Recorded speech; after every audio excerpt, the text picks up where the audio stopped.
आज ये पता नहीं चल पा रहा था कि किस जाति में कितने लोग गरीब हैं, कितने जो निचले पौधान पे हैं, उनका जो आज़ादी के बाद अब तक डेवलपमेंट नहीं हुआ।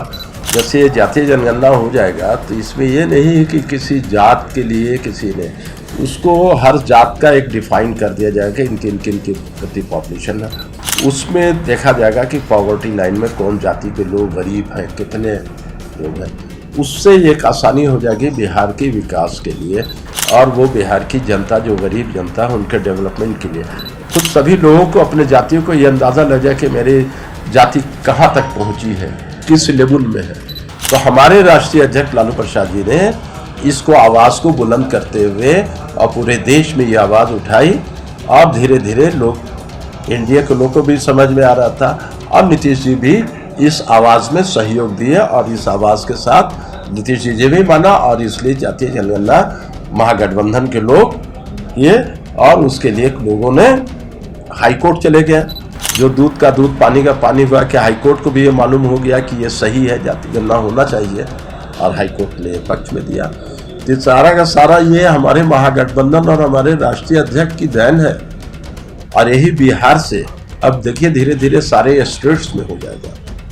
रोजाना जी, जो कास्ट सेंसस को लेकर हाईकोर्ट का फैसला आया है, क्या लगता है कितना फायदा होगा महागठबंधन को इस फैसले से, और समाज को कितना फायदा होगा, बिहार की जनता को कितना फायदा होगा? देखिए, सबसे बड़ी चीज़ ये है कि आज जिसने जुडिशियल ने जो ऑर्डर दिया पूरे जनता, बिहार की जनता के हित में, और ये एक मैसेज पूरे इंडिया को भेजा कि जस्टिस जो बिहार के जो सर्वोच्च न्यायालय है उसने जो फैसला किया है कि देश की जनता जिसकी डिमांड यहाँ पर थी, जातीय जनगणना, जब से देश आज़ाद हुआ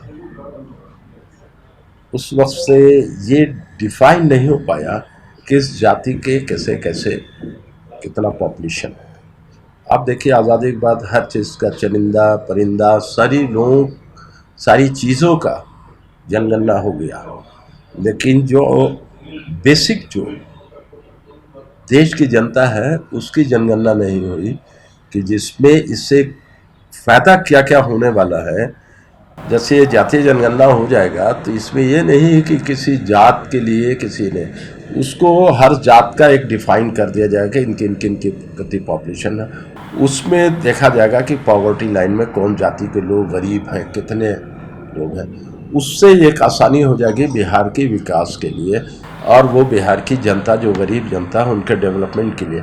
आज ये पता नहीं चल पा रहा था कि किस जाति में कितने लोग गरीब हैं, कितने जो निचले पौधान पे हैं, उनका जो आज़ादी के बाद अब तक डेवलपमेंट नहीं हुआ। मान लीजिए कि जो गरीब है, दिखा रहे कि ये जातीय के लोग गरीब हैं, लेकिन उस जातीय के लोग अमीर हैं, और उनका जो डेवलपमेंट उसी एक होता जा रहा है। तो इससे एक जातीय जनगणना से एक फायदा हो जाएगा। नहीं, लेकिन लोगों को लग रहा है कि कहीं ना कहीं ये जो है पिछड़ी जातियों के लिए खास ये जातीय गणना करवाई जा रही है, और कहीं ना कहीं फॉरवर्ड समाज को इसका नुकसान उठाना पड़ेगा। नहीं, ऐसी बात है, फॉरवर्ड समाज में गरीब नहीं है क्या है? तो उनकी भी तो गणना होगी, ये गरीब कितने, अमीर कितने हैं। पिछड़ी जात भी जो लोग हैं, आज़ादी के बाद से जो पिछड़ी जात है, वो अपनी आबादी के हिसाब से वो भी देख रहे हैं कि हमारी इतनी आबादी है, हम कितना डेवलप हुए हैं। तो हर जातीय के लोगों के लिए गणना शुरू की जा रही है, और उससे ये नहीं कि किसी एक पर्टिकुलर नीची जाति या छोटी जाति या बड़ी जाति या ओबीसी, ईबीसी या फॉरवर्ड, ये सभी लोगों के लिए गणना है, और ये सभी लोगों को फ़ायदा है इससे गणना होने से। खुद सभी लोगों को अपने जातियों को ये अंदाज़ा लग जाए कि मेरी जाति कहाँ तक पहुँची है, किस लेवल में है। तो इससे आज के डेट में आप बता सकते हैं, आप ब्राह्मण समाज से हैं, कितने उसमें गणना से आप बता सकते हैं? अभी तक तो कुछ नहीं है। जब गणना, जातीय गणना हो जाएगी तब इससे आपको आसानी से चार्ट आ जाएगा। अब टाइटल जो इतने टाइटल हैं, कोई पता नहीं चल पाता है। कोई शर्मा लिखते हैं, वही जात राय लिखता है, वही जात खान लिखता है, वही जात मिश्रा लिखता है, वही जात आपके कहता है कि बहुत से टाइटल लगा देते हैं। ये पता नहीं चल पा रहा था, किससे भी तो पता चल जाएगा। बहुत से लोग खान लगाए हुए हैं, जैसे मान लीजिए रामचंद्र खान, ये किस जाति से कुछ पता चलेगा? पूछने पर पता चलेगा। बहुत से लोग हैं मनोज मिश्रा, और उसमें देखना है कि ब्राह्मण है कि भूमियार है, कैसे पता चलेगा? उसमें बहुत से लोग राय लिखते हैं कि यादव है कि भूमियार है। चौधरी लिखते हैं, बनिया भी चौधरी लिखते हैं, सौ भी लिखते हैं, ब्राह्मण भी चौधरी लिखते हैं। ये कैसे डिफाइन कीजिएगा कुछ जाति का? जिससे एक बेनिफिट हो जाएगा कि ये जाति का, ये पॉपुलेशन का पता चल जाएगा। तो आप लोगों जाएगा। को क्या लगता है, ये नीतीश कुमार, लालू यादव और तेजस्वी यादव की मेहनत है जिसके कारण कोर्ट ने, क्योंकि बीजेपी ने भी फैसला आने के बाद विरोध नहीं किया है बल्कि स्वागत किया कोर्ट का फैसला? देखिए, हमारे राष्ट्रीय अध्यक्ष 2015 में भी आवाज उठाए थे, 2020 में भी उठाए थे। जब 2014 में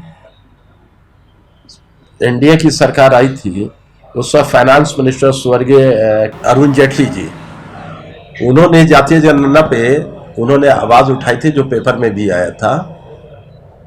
उसके बाद वो कहाँ चला गया? 88,373 रुपया इसको देना है, वो कहाँ चला गया? खत्म हो गया। तो हमारे राष्ट्रीय अध्यक्ष लालू प्रसाद जी ने इसको आवाज को बुलंद करते हुए और पूरे देश में ये आवाज उठाई, और धीरे धीरे लोग, इंडिया के लोगों को भी समझ में आ रहा था, और नीतीश जी भी इस आवाज में सहयोग दिए, और इस आवाज के साथ नीतीश जी भी माना, और इसलिए जातीय जनगणना महागठबंधन के लोग ये, और उसके लिए लोगों ने हाईकोर्ट चले गए, रोक दिया। लेकिन हाईकोर्ट में जो कल फैसला आया, जस्टिस हुआ, जो दूध का दूध पानी का पानी हुआ, कि हाईकोर्ट को भी ये मालूम हो गया कि ये सही है, जाति गणना होना चाहिए, और हाईकोर्ट ने पक्ष में दिया। तो सारा का सारा ये हमारे महागठबंधन और हमारे राष्ट्रीय अध्यक्ष की देन है, और यही बिहार से अब देखिए धीरे धीरे सारे स्टेट्स में हो जाएगा, और ये पूरे बेनिफिट्स पूरे देश की जनता को होगा, इससे फायदा होगा।